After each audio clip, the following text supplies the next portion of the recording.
Hi, I'm Stephen Hand from Archery Supplies. This is the Wiawis Meta DX and this is the Fivics Argon X.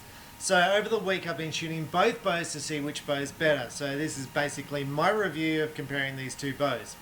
So the first thing is the Meta is a carbon riser with dampeners in it. So it's meant to absorb more shock. It's meant to be more rigid. So it's meant to be stronger because it's a carbon riser. Now, Wiawis carbon risers are all solid. There's a whole bunch of different carbon risers on the market. Wiawis make them all solid. PSE uses foam followed by carbon. Hoyt uses aluminium wrapped with carbon. And I think there's some other variations of that. Some are part carbon, part aluminium. But this is a solid carbon riser. It's meant to be more rigid with dampeners to absorb vibration. This is an aluminium riser. It's a 6000 series riser. They're both top of the range risers. The Fivics is meant to absorb shock because it's a 6000, so less stiff. So it's almost the opposite of this. So retail price, the Meta is about $1,600. The Fivics is about $1,000, right? They're both used by Olympians in the Olympics, so it's not like you're going to shoot worse with one versus the other. But I was interested to see if I shoot better with one versus the other and my opinions of both after shooting them for several days, right? So I shot both bows for several rounds. Now, my first take on the Meta was the grip is different on all Wiawis, and I like the grip on the Meta. It's very similar to a Fivics grip. There's very little vibration when you shoot the bow. It feels very forgiving to shoot. I was very comfortable shooting the Meta. It could be the best recurve riser I've ever shot. Okay, so let's just call that where it is right there. My scores with the Meta was fairly consistent. I shot around 270s for indoors with it, which is kind of about where I shoot. On a good day I'll shoot in the 280s, and on a bad day I'm in the 260s, right? So it's kind of where I sort of sit with things. I was very happy. I shot some rounds really good. So, you know, 10.99. I'm like, oh, here I come with the personal best. And then the clicker moved. And then things went AWOL. But basically, I shoot some good ends. I shoot some bad ends. That's the way it rolls, right?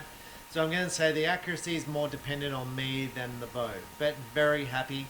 I'm going to say the clicker on the Meta is quieter than the Fivics because the Fivics is this metal plate and the Wiawis just use this cylinder. So I can hear more noise with the Fivics. But overall the Meta is dampener, is less vibration. I'm going to say the Fivics was also very good because I'd sometimes swap. I'd shoot 30 arrows with one, then 30 arrows with the other to see if there's much difference. Look, the Meta is better as far as vibration, but it's not much. There's really not a lot in it.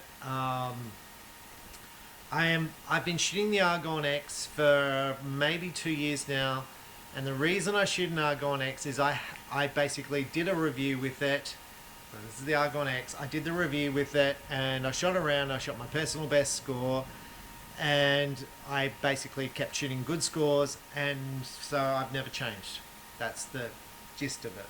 So when I shoot both bows, one-to-one, I was like, oh, I'm going to obviously change to the Meta because I'm shooting quite well with that. But then I shot better with the Fivics. So on all the rounds I shot, there was no round in which I shot a higher score with the Wiawis than I did with the Fivics. Now, you might say that's because of you're familiar with the Fivics, or maybe the Fivics is more tuned. I had basically the same limbs on both bows. I shot basically the same arrows. And same sort of setup on both. So look, there was minor differences, but basically the same, and the scores were very, very similar. Only a couple of points difference between both. And I'm going to say the biggest difference is the archer.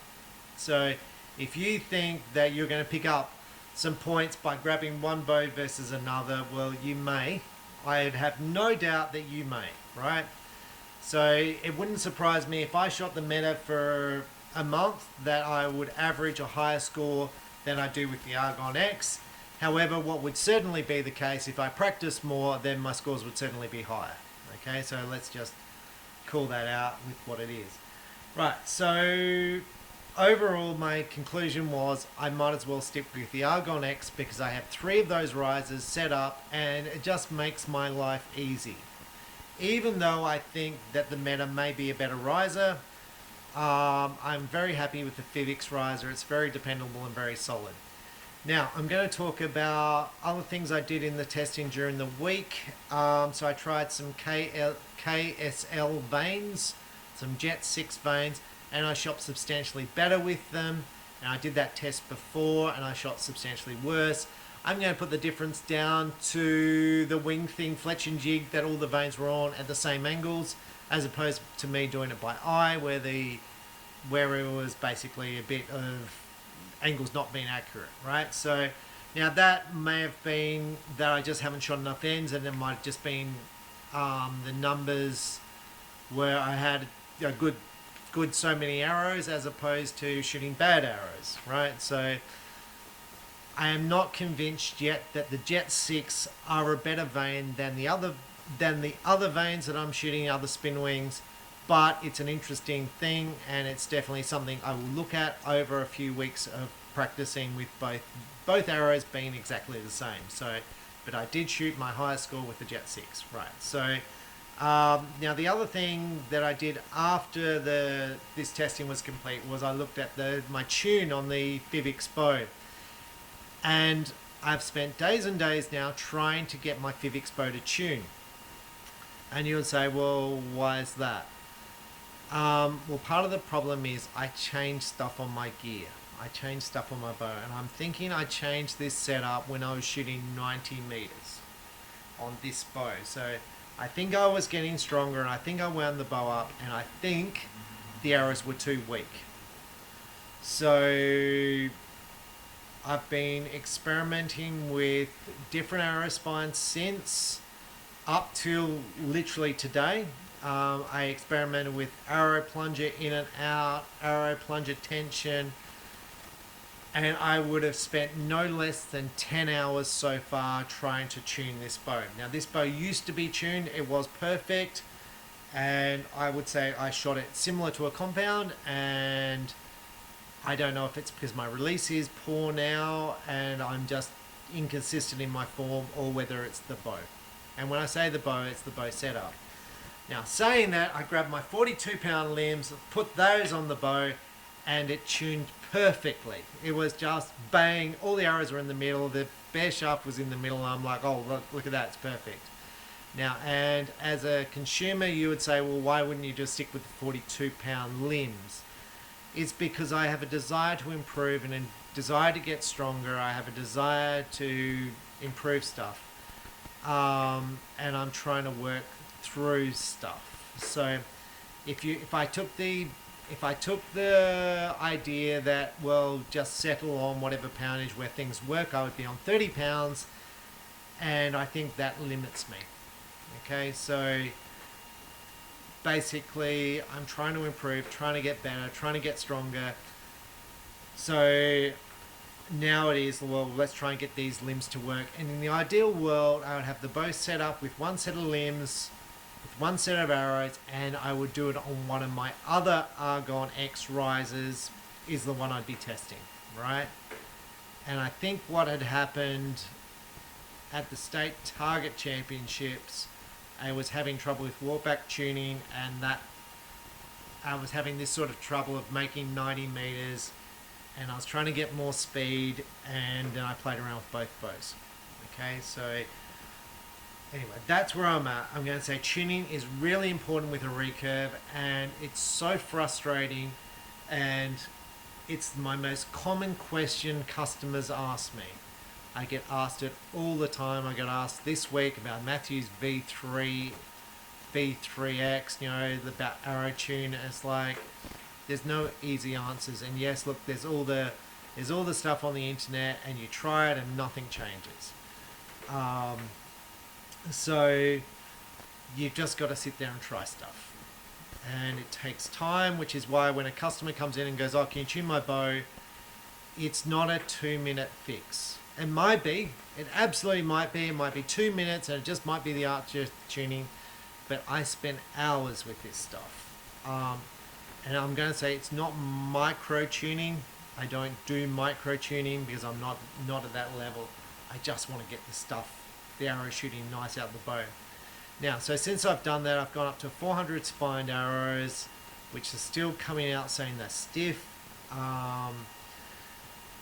And yeah, so I'm still trying stuff. And I'm not sure that's the answer. So I'm going to just discuss that a little bit in this review.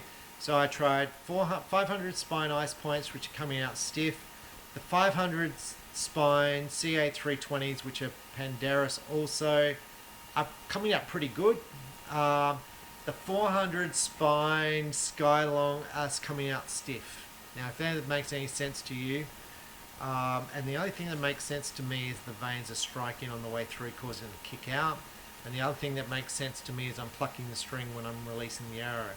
Now, overall, my scores aren't bad, but I've still got more work to do, and it's a constant work thing for me. So when you see an archer shooting well, it might be they haven't changed their setup, and they've just had the same setup forever and ever and ever, and that's fantastic. Or maybe they train hard, but it's not a simple thing. It might be someone just got lucky and it all worked. And I've certainly had that with my bows as I go through, that I just put the arrows on and next minute it's magic, it all works. And often when I set up bows in the shop, I shoot with people and it's all magic and it just works.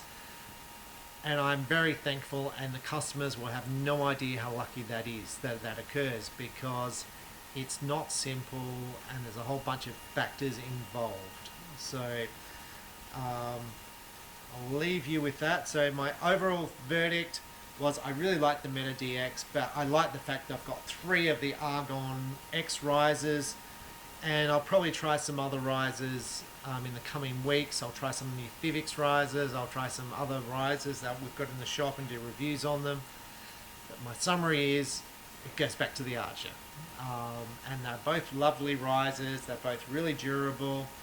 I'm going to say the one thing I found too, the Win and Win limbs, the Win and Win riser, when you click in the limbs, it's fine from the first shot. With the Fivics, for some reason, it doesn't, I'm going to say it doesn't bed in well on the first shot. It makes a crack. After that, it's fine, but on the first shot, it makes a loud crack. And it's very scary on the first shot. After that, it seems fine. I don't know if it's just this bow, this black bow, because this is the one I normally shoot, or it occurs on all my bows. I can't recall. But on my black bow, it definitely occurs on the first shot when I've put the bow together. So like this, it won't make another crack, but if I take the limbs out, put the limbs back in, restring the bow, it'll make a crack on the first shot. Anyway, so I'm Stephen Ham from Archery Supplies. That's my analysis of both bows, and just train. I can't stress that enough. Thanks for watching. Bye.